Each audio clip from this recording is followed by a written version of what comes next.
श्रीमद्भगवद्गीता 16वें अध्याय का महात्म्य।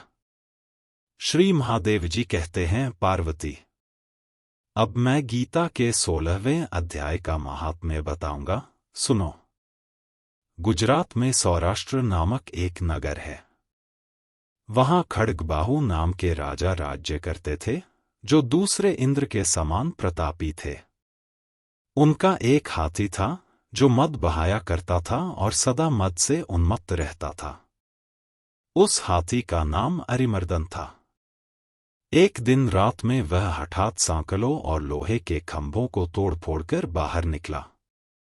हाथीवान उसके दोनों ओर अंकुश लेकर डरा रहे थे, किंतु क्रोधवश उन सबकी अवहेलना करके उसने अपने रहने के स्थान हथिसार को गिरा दिया। उस पर चारों ओर से भालों की मार पड़ रही थी, फिर भी हाथीवान ही डरे हुए थे। हाथी को तनिक भी भय नहीं होता था। इस कौतूहलपूर्ण घटना को सुनकर राजा स्वयं हाथी को मनाने की कला में निपुण राजकुमारों के साथ वहां आए।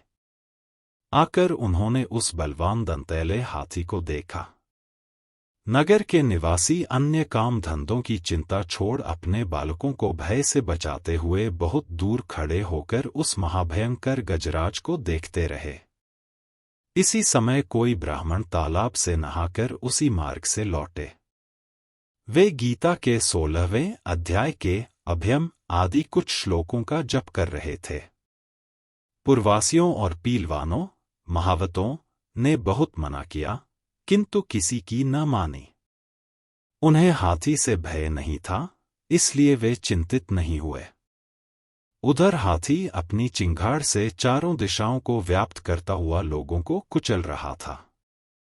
वे ब्राह्मण उसके बहते हुए मद को हाथ से छूकर कुशलपूर्वक निर्भयता से निकल गए। इससे वहां राजा तथा देखने वाले पुरवासियों के मन में इतना विस्मय हुआ कि उसका वर्णन नहीं हो सकता। राजा के कमलनेत्र चकित हो उठे थे। उन्होंने ब्राह्मण को बुला सवारी से उतरकर उन्हें प्रणाम किया और पूछा, ब्राह्मण, आज आपने यह महान अलौकिक कार्य किया है, क्योंकि इस काल के समान भयंकर गजराज के सामने से आप सकुशल लौट आए हैं। प्रभो, आप किस देवता का पूजन तथा किस मंत्र का जप करते हैं? बताइए, आपने कौन सी सिद्धि प्राप्त की है? ब्राह्मण ने कहा, राजन, मैं प्रतिदिन गीता के 16वें अध्याय के कुछ श्लोकों का जप किया करता हूं, इसी से सारी सिद्धियां प्राप्त हुई हैं। श्री महादेव जी कहते हैं, तब हाथी का कौतूहल देखने की इच्छा छोड़कर राजा ब्राह्मण देवता को साथ ले अपने महल में आए। वहां शुभ मुहूर्त देखकर 1,00,000 स्वर्ण मुद्राओं की दक्षिणा दे उन्होंने ब्राह्मण को संतुष्ट किया और उनसे गीता मंत्र की दीक्षा ली।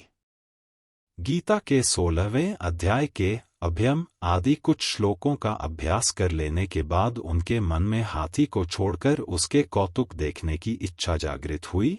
फिर तो एक दिन सैनिकों के साथ बाहर निकलकर राजा ने हाथीवानों से उसी मत्त गजराज का बंधन खुलवाया। वे निर्भय हो गए। राज्य का सुख विलास के प्रति आदर का भाव नहीं रहा। वे अपना जीवन तृणवत समझकर हाथी के सामने चले गए। साहसी मनुष्यों में अग्रगण्य राजा खड्गबाहु मंत्र पर विश्वास करके हाथी के समीप गए और मद की अनवरत धारा बहाते हुए उसके गंडस्थल को हाथ से छूकर सकुशल लौट आए। काल के मुख से धार्मिक और खल के मुख से साधु पुरुष की भांति राजा उस गजराज के मुख से बचकर निकल आए। नगर में आने पर उन्होंने अपने राजकुमार को राज्य पर अभिषिक्त कर दिया तथा स्वयं गीता के 16वें अध्याय का पाठ करके परम गति प्राप्त की। हमारे चैनल नित्या कुंज को लाइक करें, शेयर करें और सब्सक्राइब भी करें।